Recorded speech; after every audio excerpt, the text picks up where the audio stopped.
Good afternoon, everybody. My name is Mike Buckle. I'm a captain with the Hoffman Estates Fire Department.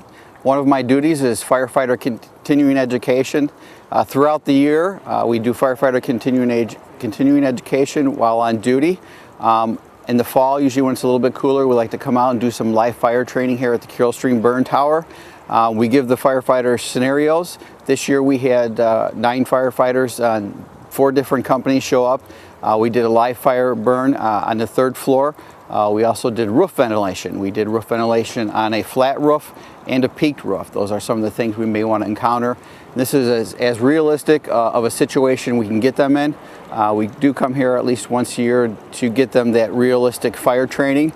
Along with, it's kind of a culmination of all the training they've had throughout the year, all the continuing education, and then we come here and practice that under live fire situations. The initial engine company and ambulance company responded just like they would to the report of a fire on the 3rd floor. When they first got on the scene here, the initial company officer sized up the situation, made tactical decisions, and then made assignments for all the incoming companies to complete. His initial evolution, he responded, they took out a standard lead out to the 3rd floor, charged it with water, had the air packs in place, put the fire out, did a primary search. During his tactical evaluation, he also noted that he was going to need some vertical ventilation and assigned the truck company and the truck support company to go to the roof and ventilate the roof, not only to ventilate for the fire, but he also ventilated to remove the heat and smoke in case there were any victims trapped up there. We had 2 different scenarios. On the 2nd scenario, the company officer was assigned to show up to staging, which is where after the fire begins, all other companies show up to a staging area and then they get assigned their assignments from that point. The 2nd company was assigned to bring in a 2nd line to fight the fire.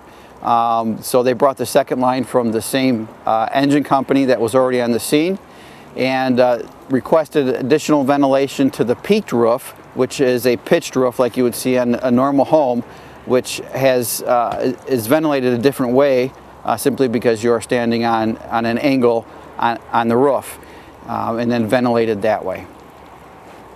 We also had the companies complete a search and rescue. So while they were up there, once they hit the fire, they would branch off in teams of 2 to rooms and search for any occupants that might still need rescue in the building.